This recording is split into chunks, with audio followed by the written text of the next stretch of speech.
Good evening, everyone. It's been an emotional day and night at the old ballpark.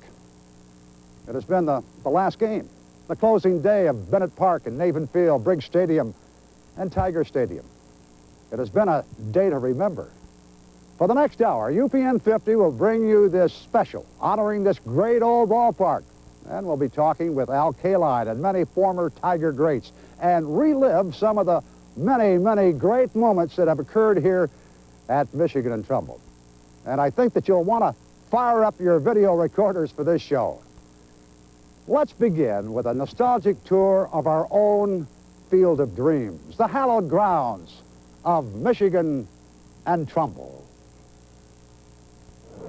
Just about 7 feet from the locker room door is the trip through the tunnel that we call it. This takes you down to the third base dugout, the home dugout, and out onto the field.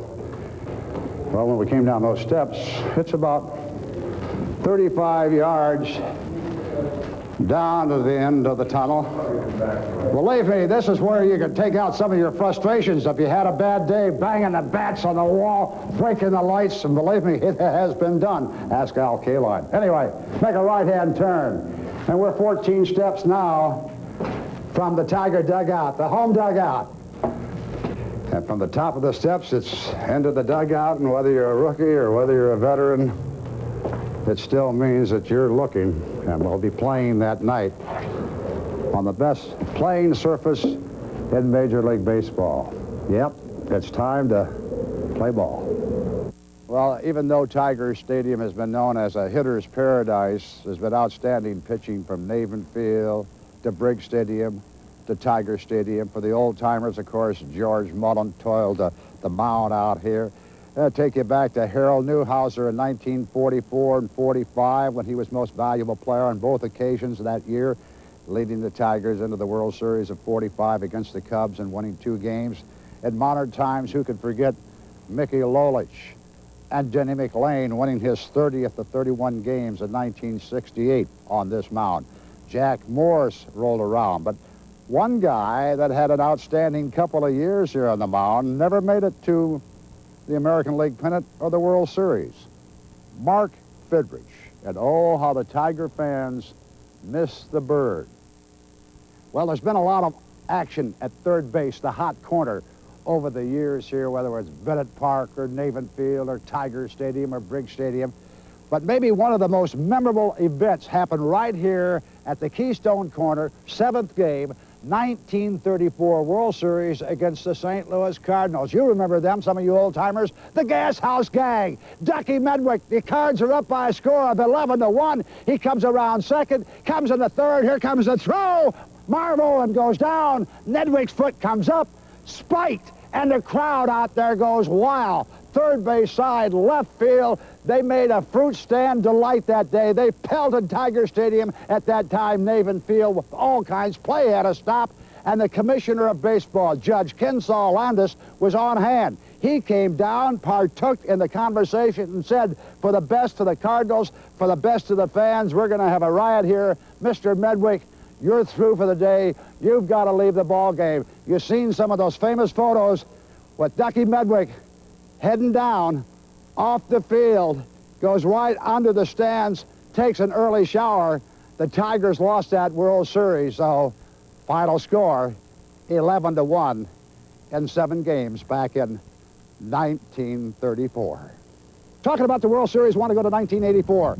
Larry Herndon is out here. Tony Gwynn, San Diego, 5th game.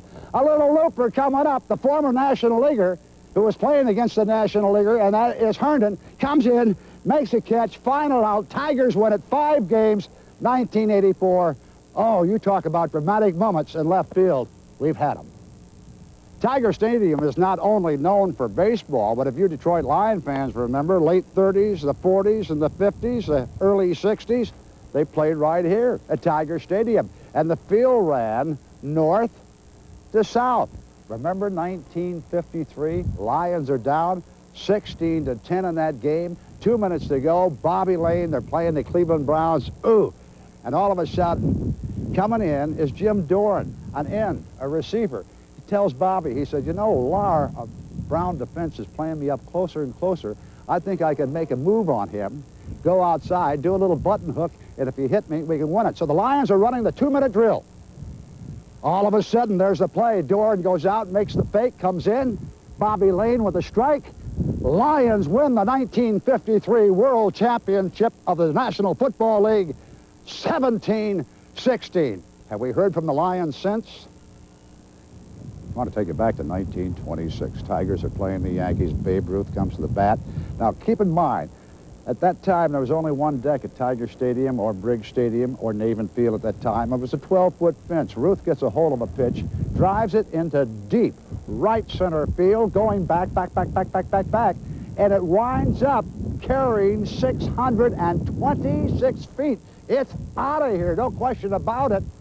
Okay, we're out in the right field area right now, and this lower deck and the fence where you can see an outfielder make a spectacular play. But at one time in the 40s, in the 50s, there was a screen that would go all the way up to the second deck. That ball, when it was hit, was in play, no matter what the batter could get, and the outfielder had to make a quick play off of that screen. And gee, during the war years, you could remember the factory workers coming out here and paying maybe 50 cents to sit out here to watch a ball game. And our folks in service, they were out here, and of course, they were allowed to come into the ballpark free of charge. That was a patriotic thing to do. That screen has been in and out right up until about the 50s. So then a young man by the name of Al Kaline took over this real estate out here. And I tell you what, it belonged to him for 2 decades, didn't it? Old number 6. And at one time, this was known as Kaline's Corner. Not because it was in the shade, nuh-uh. The seats came out almost to within 2 feet of this right field line. In fact, if you were a fan and Al hadn't been so shy, you could stick your hand out and say, "How's it going today, Al?" Anyway, he would make several plays, come in hard, try to pull up in time, and man, he was banging his knees on that. They had a very valuable franchise in number 6, Al Kaline. So what did they do? They took and moved some of the box seats away from the field. And of course, for about 20 years now, all of these around here have been padded.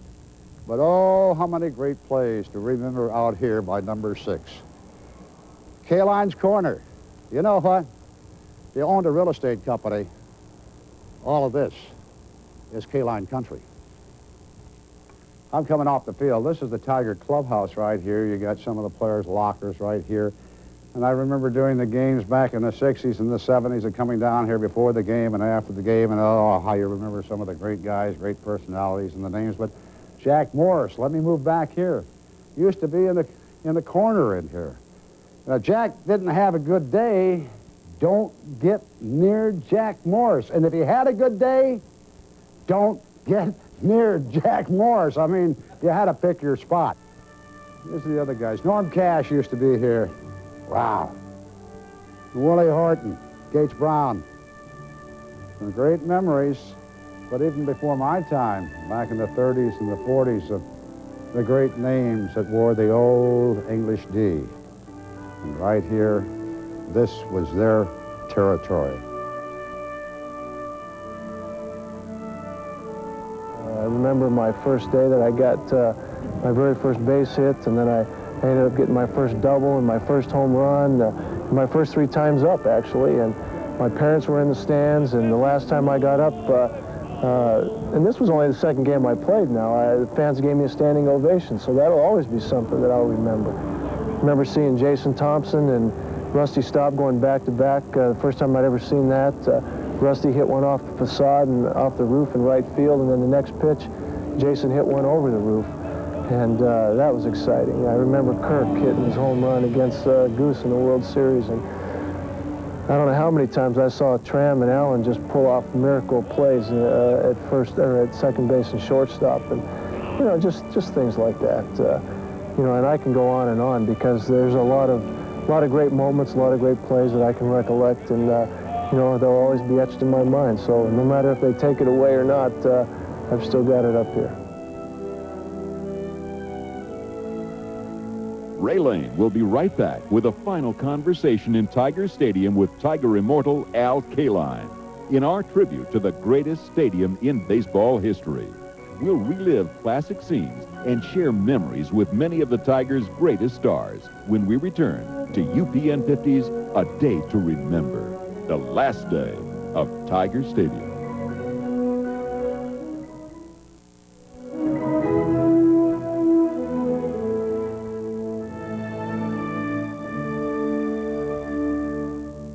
Welcome back to A Day to Remember. He's regarded as the greatest Detroit Tiger in the second half of the century. I can consider him not only a legend in a Tiger uniform, a fellow broadcaster now up in the booth, and a good friend. Al Kaline, number 6, this day has gone by very quickly. Maybe you feel the career has too, but what's a couple of your thoughts as we shut the door on this grand old lady here? Well, first of all, I feel I've been very fortunate, very lucky, probably more so than most of the people, because this is the 46 years I've been coming down here every summer. And I have had a lot of great memories, and the things that come to my mind most of all is that all the former players that I played with, so many great players, so many great guys, so many good times that we had. And of course, the 68 season stands out probably above everything else as far as team goes. It was a great year. We had great teammates. But this is a great place, knowing that I played on the same field as some of the greatest players who've ever lived. And you could go on and name them: Ty Cobb, Charlie Gehringer, Hank Greenberg. You can go on, and I can't name them all, but just to realize that I played on the same field with these great players. 1953, you come in as an 18-year-old kid. Were you shaving then? Huh? Just a little bit. Were you? Just a little bit, yeah. No, my dad always told me, don't start shaving, because once you start, you have to do it all the time. So, no, I was a peach fuzz type of kid, 18 years old, and I was scared to death. And never had seen Tiger Stadium after you'd signed a pro contract. The first time is when you came in here. Absolutely, no. I never had witnessed Briggs Stadium at that time. I've never been in a major league ballpark at any. Yes, I was in one time, Yankee Stadium. I played in the Hershey All-Star game up in New York, and part of the deal was they took us on tour of Yankee Stadium. But no, I never saw this place. In fact, the greatest memory I have of this is the very first time I walked in. I joined the ball club in Philadelphia. We went to St. Louis after that, took the train back, and the next day we had to come out to the ballpark. I walked, I was staying at the Tuller Hotel, which is right downtown, and I walked down Michigan Avenue, and I tried to get in the stadium, and the guards wouldn't let me in. They didn't think I was a player. They thought I was just some kid trying to get in the ballpark. Yeah. So they finally realized that I was the new kid on the block, and I walked through the corridor, and I said, I'm going to take a look at the ball field. And right behind home plate, I looked at the stadium, and it was all green. It was one of the brightest days. The grass was as green as I've ever seen it. And to this day, I thought it was the most beautiful sight I've ever seen. And I think eventually you had Pat Mullen's job, didn't you? I didn't take his job away. I took his uniform. Pat was released or sent back to the minor leagues, or he was going to go back and coach someplace. Yeah. And as he was taking off his uniform, he says, hey, kid, they all called me kid in those days. He said, you know what, I'd like you to wear my uniform. And of course, my favorite players were Stan Musial, number 6. And Ted Williams, number 9. So I was hoping that I could get one of those numbers sooner or later. And as soon as he said, I'd like for you to wear my number, and I said, oh, I'd be glad to. And then he said, you can wear it for a few years until my son comes and he takes it away from you. Is that right? Yeah, so he didn't realize I was going to play 22 years with the same uniform. That's a great story. Yeah. Have you ever thought of 22 years plus now, and how much your life, how many, if you broke it down, how many years of your life you have spent at Michigan and Trumbull? Well, I know every summer, 46 years of it, and I know my wife said it's too many years, but no, but it's been great. I tell you what, even to this day, I love baseball. I mean, I come down to the games even when I'm not working, doing the games on TV. I come down, sit. I love, because I know how tough the game is to play. And I know sitting in the stands, the fans all played baseball at one time or another, probably pretty good at it too, but it's a different level when you come here. And so, you know, I enjoyed all of it. Greatest moment. You mentioned your great moment of a kid coming in and looking behind the screen and looking into this stadium.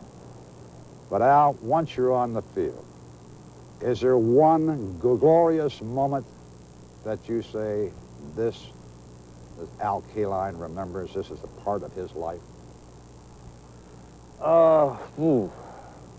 There's a lot of great moments, whether one's greater than the others. Oddly enough, I think more of my defensive plays than I do of hitting home runs, winning ball games. I remember throwing out 3 runners in one game against the White Sox, Minoso, Rivera, and one other player. I mean, those are the type of things that stood out in my mind. I hit a couple game-winning home runs opening days, which stand out in your mind. Of course, the World Series, base hit, 5th game. I think I'll probably be remembered more for that game, or that base hit, than any other hit I ever had, because it was a game where if we lost, we would have lost the World Series. So I got a big base hit, and we came on, won that game, and then won the next 2 in St. Louis. What are your inner feelings about the closing of Tiger Stadium, of this Michigan and Trumbull site? Yeah, well, it's going to be tough. You know, you don't do something for 46 years without really going to miss something. I mean, it's been a big part of my life, the biggest part of my life other than my family. I mean, coming here every day, ball players come and go, teammates come and go, opposition come and go. The stadium's the same. I mean, it's the same from day one except the color. I mean, we had green seats, now we have different color seats. I mean, everything's the same here except the color of the seats, and it's tough to walk away from it. It really is. I mean, it's a big part of my life. Well, I thank you very much for your efforts over the years as player, as a friend, but also just being Al Kaline. We appreciate it. Well, believe me, it was my pleasure. And we're going to check in with you before we leave the air again, Al, okay? We will do it. Don't relax too much. Thanks again. Okay. Thank you, Raymond. Coming right up now, we're going to be talking to another former Tiger who's got some memories here at Tiger Stadium. That young man is Dave Rosema. Well, I'm from Michigan, and it was just totally the new word awesome. You know, because when I played, it was all green, had the big old scoreboard, and just like I remember my first game in '64 when I went there, and my parents were in the crowd, my brothers and sisters, aunt and uncles, grandma and grandfather. It was just totally unbelievable, and it was a dream come true from Grand Rapids.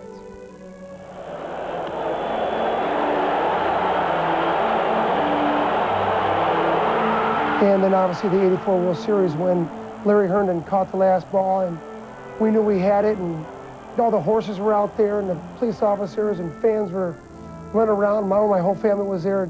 That was probably the most exciting time of my life, and the greatest moments of my life too in Tiger Stadium.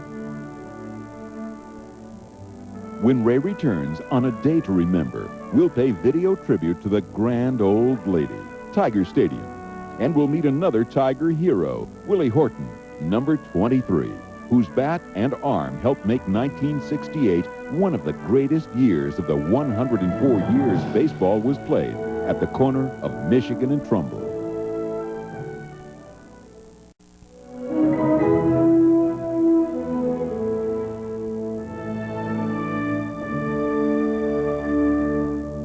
Welcome back to A Day to Remember, and as I mentioned earlier, I hope you've got those tape machines rolling.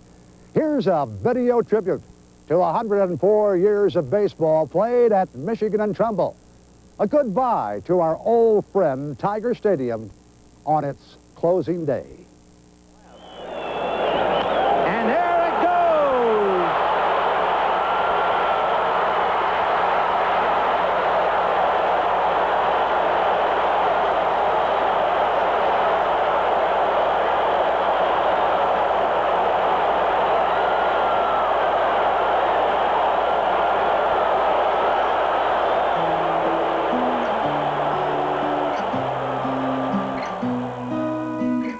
It's just a field, and it's just a building.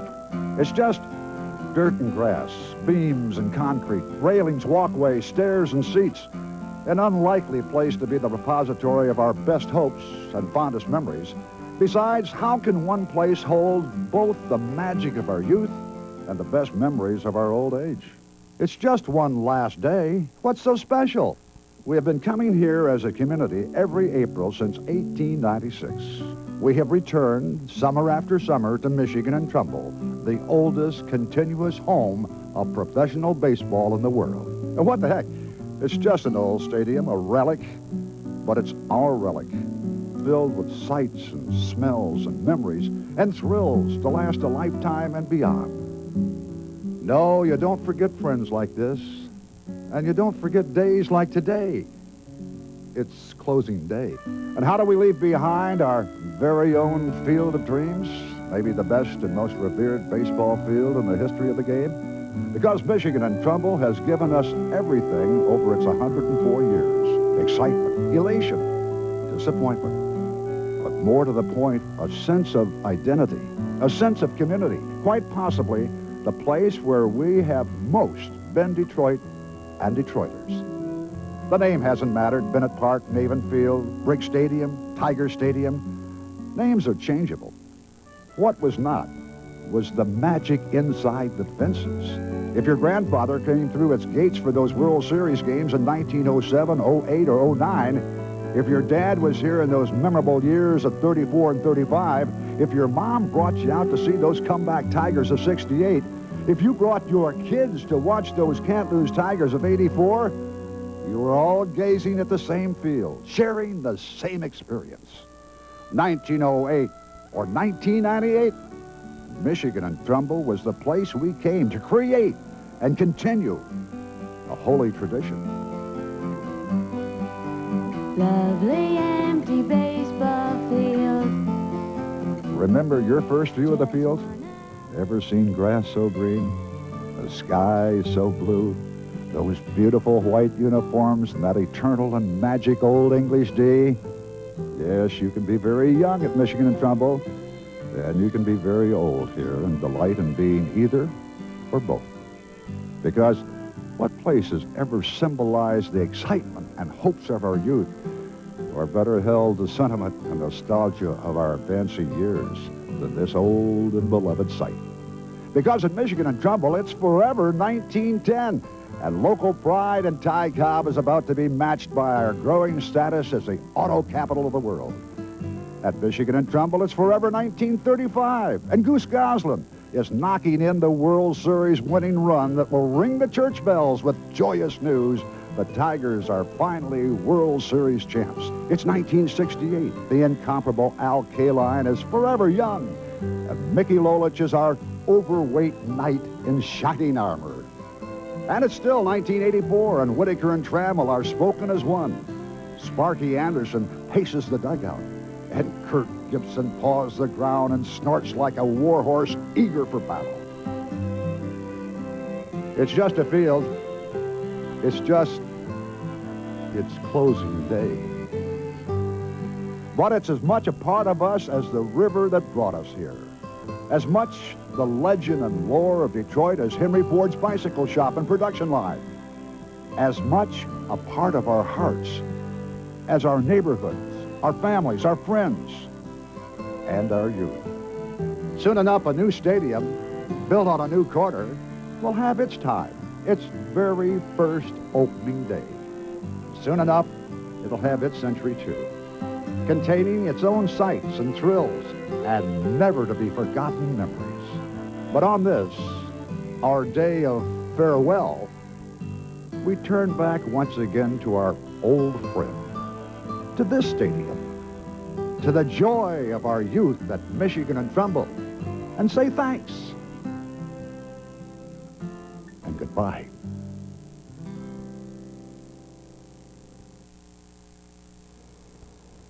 Well, this old stadium, Tiger Stadium, has certainly been a part of my life, and I'll bet it's been a part of your life, too. Right now, let's meet another former Tiger great.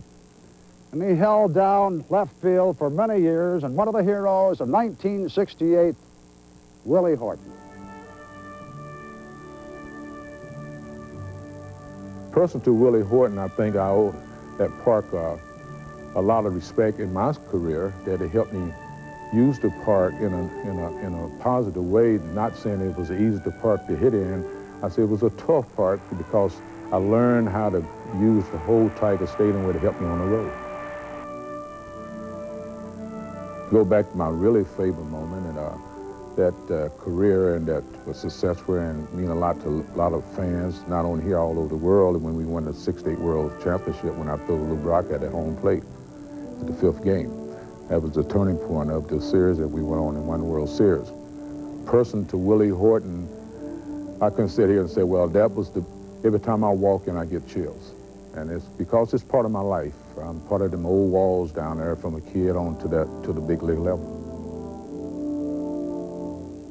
Ray Lane will return with a nostalgic look back at his fellow television and radio broadcasters who brought us all the action from Michigan and Trumbull.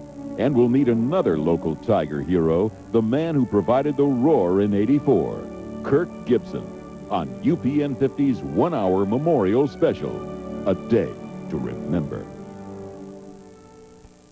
Welcome back to Tiger Stadium and UPN 50's A Day to Remember. I had an admiration society going when I was a youngster, and that was listening to the Tiger broadcasters. A couple of those guys, well, they gained fame on the field and then further fame up in the broadcast booth. But on this final day, this closing day at Tiger Stadium, some of the fellows from that booth we fondly remember.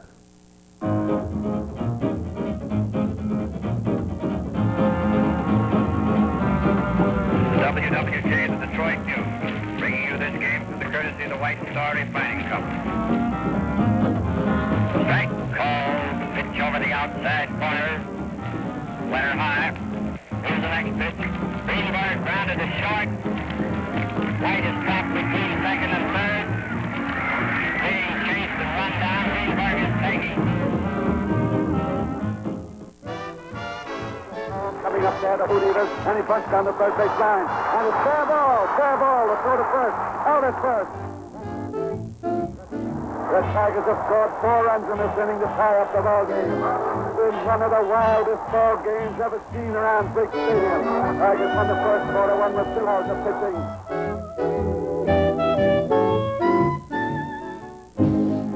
Now the windup and the pitch. Swing, there's a looping drive to right. It'll drop in for a single by Cash. Fielded by Roger Maris, the Cardinal right fielder, and Cash has hit number 2. Earth Angel, Earth Angel. And Jim Northrup comes to bat now against Gibson. There's a swing and a fly ball to center. Here comes Flood digging hard. He almost fell down. It's over his head for a hit. Cash is rounding third. He scores. Willie Horton rounding third. He scores. Northrup goes into third base. Detroit leads 2-0. Hot town, summer in the city, back of my neck. 3-2 the count to K-Line, batting in the place of Gates Brown. Tigers out in front, 4-0. There goes the runner. Fly ball to deep left. And that one you can kiss goodbye. Go out and find a girl. Come on and dance. Now the 2-0 pitch. Long side to right field, backing up his house, and it's gone, home run! In the city, in the summer, in the city. There's a fly ball into deep left center field, way back. This ball is gone. A grand slam home run. Strike pitch from Doherty and a ground ball. Oh, what a play by Trumbull. He hits it deep into left field. If it stays fair, it's going to be some trouble. Home run for Skeeter Barnes.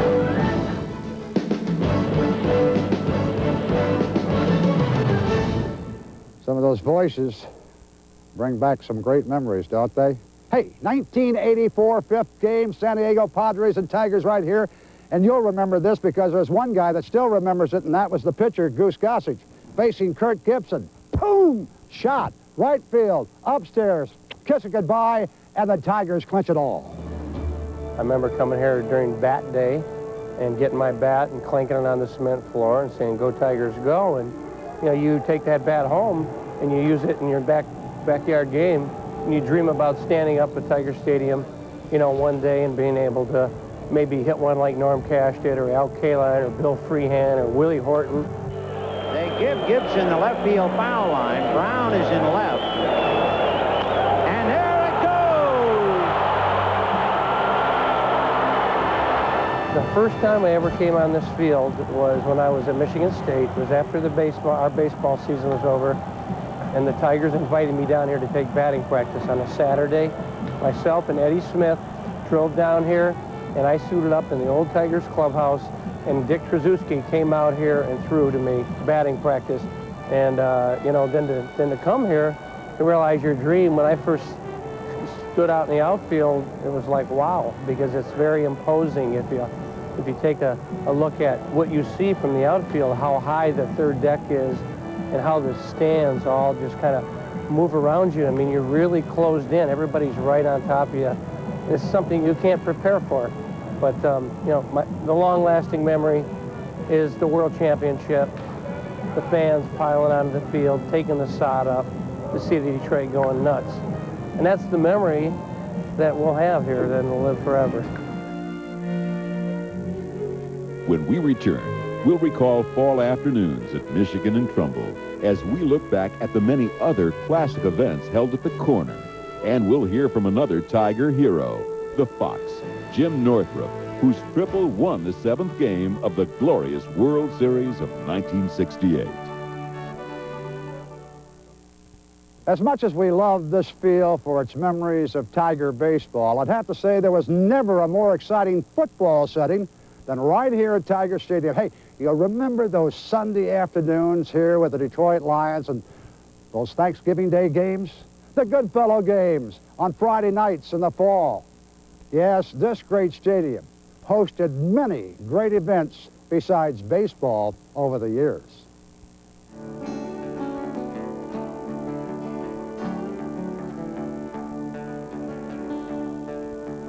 Play me a song with a good melody on a barroom piano from the year 53. For many years, it was the hottest ticket in town. The Lions on autumn Sundays in the 1950s with 50,000 screaming fans behind them and 3 world championships, 2 of them in 1953 and 1957, played on the green turf of Michigan and Trumbull. The Lions were the greatest pro football franchise of their day. If you listen, you can still hear the echoes of those roars and the voice of the Lions' old announcer, Van Patrick, booming, "Touchdown, Detroit." And then remember Ben Spinonis over the ball, Bobby Lane holding, Doak Walker to make the kick that could win the World Championship for Detroit. It's batted, it's booted, it's up, and it's good. Oh, yes, those were the days. And beyond baseball, of course, and football, Michigan and Trumbull hosted events that define our Motor City in decades past. When Joe Louis was the heavyweight king of the world and pride of Detroit, he successfully defended his championship before 33,000 local fans at the then Briggs Stadium. Detroiters came to the corner of Michigan and Trumbull for political rallies and concerts and a variety of local events year after year. That was held on the hallowed ground of Michigan and Trumbull seemed more exciting and special for the very fact that it took place in this beautiful cathedral, this focal point of 100 years of our town. Looking at it now, it is hard to believe it will never see those crowds again. But the echoes linger. If you listen carefully, you can still hear the roar, still feel the magic, and hold forever in your heart the memory of Tiger Stadium. A communal excitement that, sadly, will never be shared again at Michigan and Trumbull. Great memories and so many events over the years here at Tiger Stadium. 1968. Remember a guy that used to hold on the outfield here? Jim Northrup, the Gray Fox. Yeah, we're looking out at center field. It didn't happen here. It happened at Busch Stadium. And that fly ball right over the head of Curt Flood, it went for a 3-base hit and sparked the Tigers to the victory and the World Championship. Could remember it. Oh, yeah, the Gray Fox, Jim Northrup, he remembers Tiger Stadium. Ask him about Grand Slam home runs.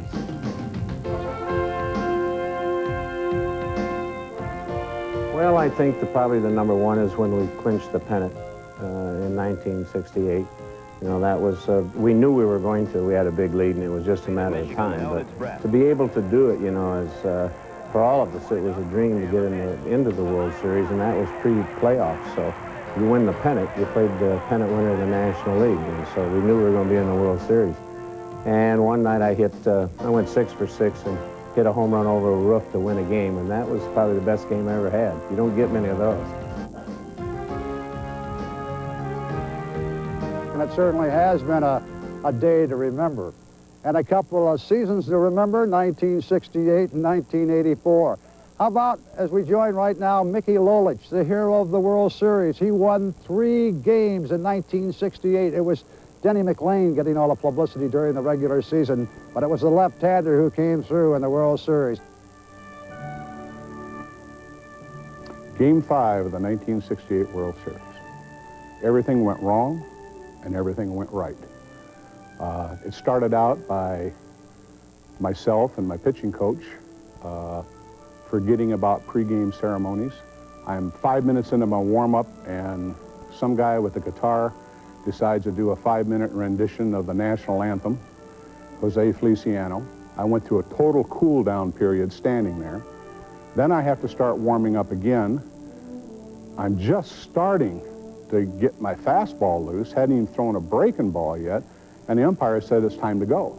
I says, what do you mean it's time to go? I'm not ready. They says, we got to go. We're on national television. I says, I'm not ready to pitch. He says, take a few extra warm-up pitches out on the mound. Well, a couple warm-up pitches aren't going to do it. I mean, so when I pitched the first inning, I was nowhere near ready to pitch.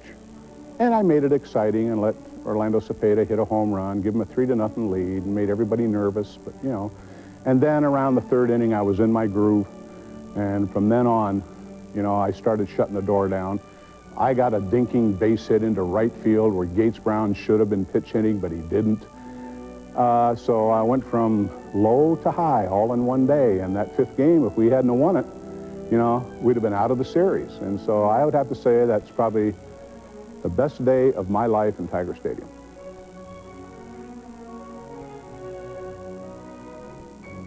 We'll return with UPN 50's A Day to Remember from the hallowed grounds of Tiger Stadium with a special closing segment as we take a look at a poetic tribute and a roll call you won't want to miss. So stay tuned. I have those tape machines rolling, and I think you'll be glad you did as we close A Day to Remember, our final tribute to this great old lady, Tiger Stadium. It's been a day that none of us will forget. The closing day. An unforgettable day at an unforgettable place. Our Tiger Stadium. This field has been in continuous use for baseball and football, too, for 104 years. So let's conclude our evening with a final poetic farewell to our years here at Michigan and Trumbull. And a roll call of 104 of the greatest athletes ever to play on this hallowed ground. And I can only close this UPN 50 special by saying words I will never be able to say again. This is Ray Lay from the corner of Michigan and Trumbull in downtown Detroit. Thanks for watching, and good night, everybody, from Tiger Stadium.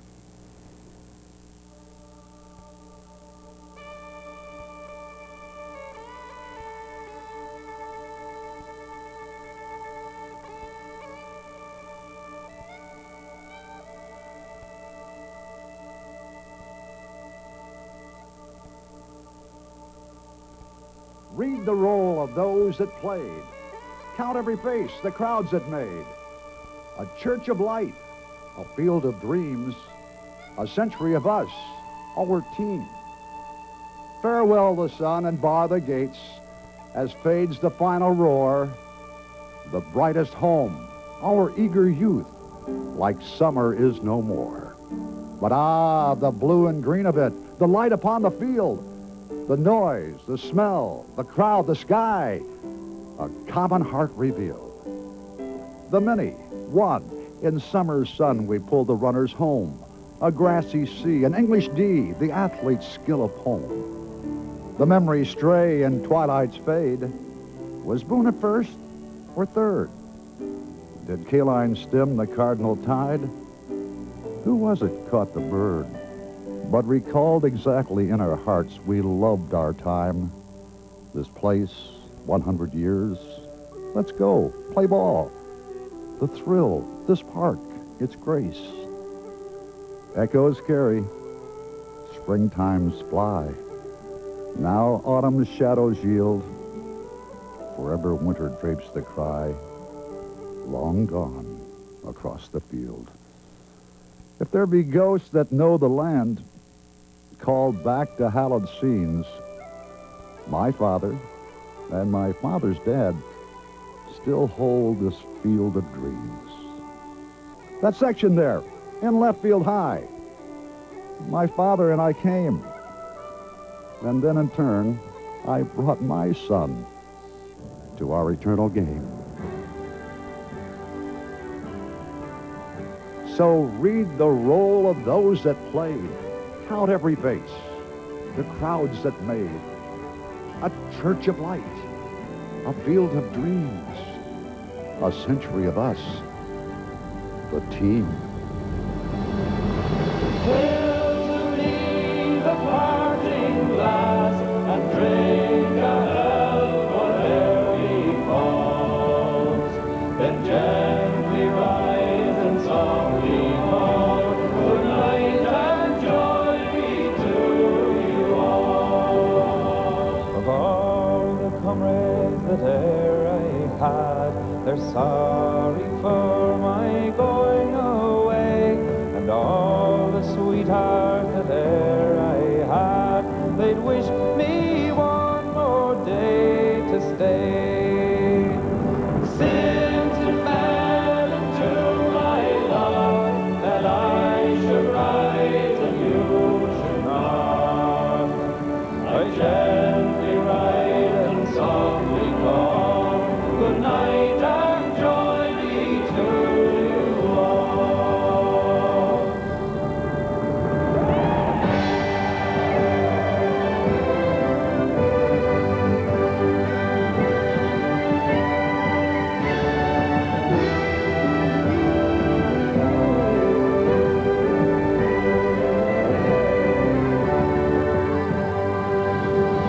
But since it fell into my lot that I should write and you should not, I gently write and softly call, good night and joy be to you all. So fill to me the parting glass and drink a health whate'er befalls, then